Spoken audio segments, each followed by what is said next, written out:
हम एक दिन में एवरेज 10,000 वर्ड्स तो बोलते हैं, बातचीत तो करते हैं, लेकिन आज की इस मास्टर क्लास में आप जानोगे 3 ऐसी टिप्स जिससे लोग आपकी बातचीत के दीवाने हो जाएंगे। अपने 11 साल के पब्लिक एक्सपीरियंस से 3 सीक्रेट्स आपको दूंगा जो दुनिया के top leaders, top public speakers use करते हैं। आज आप जानोगे कैसे अपनी बातों को दमदार बनाना है, कैसे अपनी बातों से लोगों को अट्रैक्ट कर सकते हो, कैसे अपनी बातों से लोगों को हंसा सकते हो। सो पहली जो टिप है वो आपके तब काम आती है जब आपने कोई लंबी बात बोलनी है। अगर आप इस टिप को यूज करोगे तो आपकी बात बोरिंग होने की जगह दमदार हो जाएगी, लोगों का इंटरेस्ट खोएगा नहीं, आपकी लंबी बात में भी लोगों का इंटरेस्ट आएगा।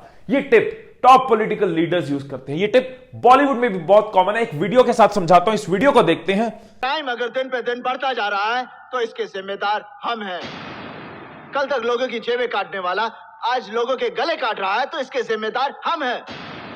चरस गांजे की तस्करी करने वाला आज हथियारों की तस्करी कर रहा है तो इसके जिम्मेदार हम हैं। आपने देखा इस डायलॉग में क्या हुआ? ये चीज आपको कई इंटरेस्टिंग डायलॉग्स में नजर आएगी। आप नोटिस करना शुरू करोगे, आपको कई स्पीकर्स में नजर आएगी कि वो अपनी कुछ लाइंस में कुछ एक पार्ट को बार बार रिपीट करते हैं। जब कोई इंपॉर्टेंट बात कहनी है लेकिन लंबी है तो हर लाइन में कोई एक एलिमेंट रिपीट करते हैं। जैसे इसमें रिपीट हुआ, इसके जिम्मेदार हम हैं। इसको हम कहते हैं रिपीट, मतलब कोई एक पार्ट अपनी लाइन का आपको रिपीट करना है। अपनी लाइंस में बार बार कुछ वर्ड्स को जब आप रिपीट करते हो तो एक पैटर्न नजर आता है, एक रिदम नजर आती है, एक मूड सा बनता है। जब आप रिपीट करते हो तो दूसरा आपकी बात में ज्यादा अटेंटिव होता है, इंटरेस्टेड होता है, क्योंकि उसको कुछ वर्ड्स पता है, बाकी वर्ड्स वो कंप्लीट कर रहा है, उसका माइंड कंप्लीट कर रहा है। और जब आप रिपीट करते हो तो दूसरे को आपकी बात ज्यादा याद रहती है। क्यों? क्योंकि एक चीज, एक पैटर्न बार बार उसको मिल रहा है, इसलिए आपकी बात ज्यादा इंटरेस्टिंग नजर आती है, बोरिंग नहीं नजर आती, इफेक्टिव नजर आती है। ये रेपिटेशन आपकी लाइंस में शुरू में भी हो सकती है जैसे मैंने अभी किया, और एंड में भी हो सकती है जैसे सनी देओल ने किया। एक और तरीका जो मोदी जी यूज करते हैं रिपीट करने का, डेमोक्रेसी, डेमोग्राफी एंड डिमांड।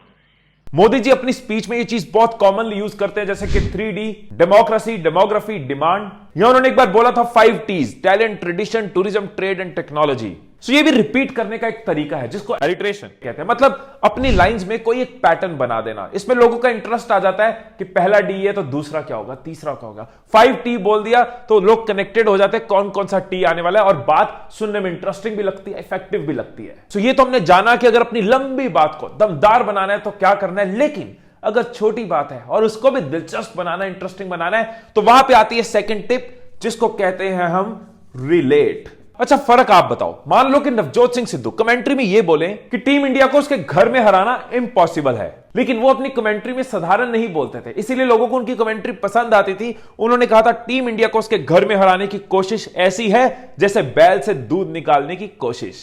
ऐसे एक और लाइन देखते हैं और आप समझने की कोशिश करना कि दोनों में क्या फर्क है। 10 साल हो गए तुम मेरे प्यार को हां ही नहीं बोल रही, या फिर ये ऐसे इंटरेस्टिंग लग रही है, तुम्हारा प्यार ना हो गया, यूपीएससी का एग्जाम हो गया, 10 साल हो गए पास ही नहीं हो रहा। एक आखिरी लाइन देखते हैं और इस पॉइंट को समझने की कोशिश करते हैं कि अनुभव उम्र के साथ आता है। वैसे अनुभव मेरा एक दोस्त है जो बचपन से आ रहा है, लेकिन अगर यह लाइन ऐसे बोली जाए, अनुभव वो कंघी है जो जिंदगी तब देती है जब आप गंजे हो जाते हो। आप देख रहे हो कि ये बातें सिंपल तरीके से उतनी इंटरेस्टिंग नहीं लग रही, लेकिन जब हमने किसी चीज से इसको रिलेट किया, जब प्यार को यूपीएससी के एग्जाम के साथ रिलेट किया, इम्पॉसिबल को बैल से दूध निकालने के साथ रिप्लेस किया, एक्सपीरियंस को कंघी के साथ रिलेट किया, तो ये बातें थोड़ी इंटरेस्टिंग लगी, अट्रैक्टिव लगी, बातों में दिलचस्पी आई। सो इस चीज को पब्लिक स्पीकिंग में मेटाफर या एनालॉजी कहते हैं। मैं इसको रिलेट कहता हूं। मैंने लास्ट वीडियो में बोला था आपकी कंसंट्रेशन गुब्बारे की तरह है, घड़ी की तरह चलते रहो। इससे आप मुश्किल से मुश्किल बातों को कई बार बहुत खूबसूरती से कह जाते हो, दूसरे के साथ आपका एक कनेक्ट बनता है, आपकी बात सुनने में इंटरेस्टिंग लगती है, रेगुलर रूटीन बोरिंग नहीं लगती। ये चीज आपको बहुत कॉमन नजर आएगी बॉलीवुड के इंटरेस्टिंग डायलॉग्स में। जब कोई अच्छा शायर बोलता है तो वो भी इस चीज को बहुत यूज करता है, रिलेट करता है, जैसे कि 14वीं का चांद हो, दिल को बना दे जो पतंग, ये हाथ नहीं फांसी का फंदा है। देखो किस तरीके से डायलॉग्स को इंटरेस्टिंग बनाया जाता है, वही चीजें मैं आप तक पहुंचा रहा हूं। एक और चीज बताता हूं, पास आओ। सिर्फ लड़के पास आना, लड़कों के लिए एक चीज और पास आओ। एक स्टडी ये भी कहती है कि लड़कियों को वो लड़के ज्यादा पसंद आते हैं जो अपनी बात को सिंपल तरीके से कहने की जगह रिलेट करके कहते हैं। इससे आप क्रिएटिव नजर आते हो, क्लासी नजर आते हो, इंटेलिजेंट नजर आते हो। वापस चलते हैं। शुरू में आपको इसकी थोड़ी प्रैक्टिस करनी होगी, इससे आपकी क्रिएटिविटी भी इंप्रूव होगी और फिर ये आपके नेचुरल फ्लो में आ जाएगा। प्रैक्टिस करनी बहुत आसान है। अपने आसपास की चीजें देखो और अपने मन में जो बात है उसके साथ रिलेट करने की कोशिश करो। फॉर एग्जाम्पल, मुझे आपको कहना है चैनल को सब्सक्राइब करो, तो मैं आसपास चीजें देखूंगा, मेरे आसपास लाइट है, प्लांट है, तो मैं कैसे कह सकता हूं ये चैनल उस बल्ब की तरह है जो आपकी लाइफ में नॉलेज की लाइट भरता रहेगा, इसलिए सब्सक्राइब कर लेना। या मैं प्लांट से कुछ ले सकता हूं कि अपने थॉट्स के सीड्स को अगर एक्शंस का पौधा बनाना है तो चैनल को सब्सक्राइब कर लेना। इस तरह से आप प्रैक्टिस करते रहोगे, कई बार बहुत बढ़िया निकलेंगे, कई बार ठीक ठीक निकलेंगे, कई बार बेकार निकलेंगे। उसी को प्रैक्टिस कहते हैं। और हां, इस रिलेट करने वाली टेक्निक की ना ओवर यूज मत करना। किसी भी चीज की हद बुरी होती है, वो डायलॉग बाजी लगेगी, कई बार नुकसान भी होगा। कैसे? क्या तुम्हारे पापा ड्रग डीलर हैं? नहीं, पर क्यों? नहीं यार, तुम्हारी बात इतनी नशीली कैसे हैं? मेरे पापा ना पुलिस इंस्पेक्टर हैं। अब बात करते हैं तीसरी टेक्निक की। ये टेक्निक बहुत सारे स्टोरी टेलर्स यूज करते हैं, बहुत सारे स्टैंड अप कॉमेडियंस यूज करते हैं। हंसाने में ये चीज बहुत काम आती है, कहानी सुनाने में बहुत काम आती है।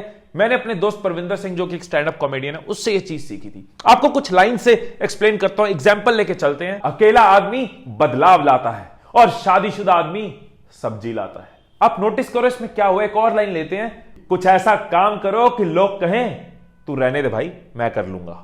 अब देखो, इन लाइंस में हमने एक प्लॉट बनाया, एक बिल्डअप बनाया, एक एक्सपेक्टेशन बनाई और अचानक उसका ऑपोजिट करके एक्सपेक्टेशन को तोड़ दिया। ऐसा करने से आप ह्यूमर क्रिएट कर सकते हो, ऐसा करने से आप किसी इमोशन को ट्रिगर कर सकते हो। मतलब एक चीज बोली और अचानक उसका रिवर्स कर दिया। यह है हमारा थर्ड पॉइंट, रिवर्स। तो ये तीनों आर, रिपीट, रिलेट और रिवर्स, ट्राई करना, प्रैक्टिस करना और दुआओं में याद रखना। Love you all.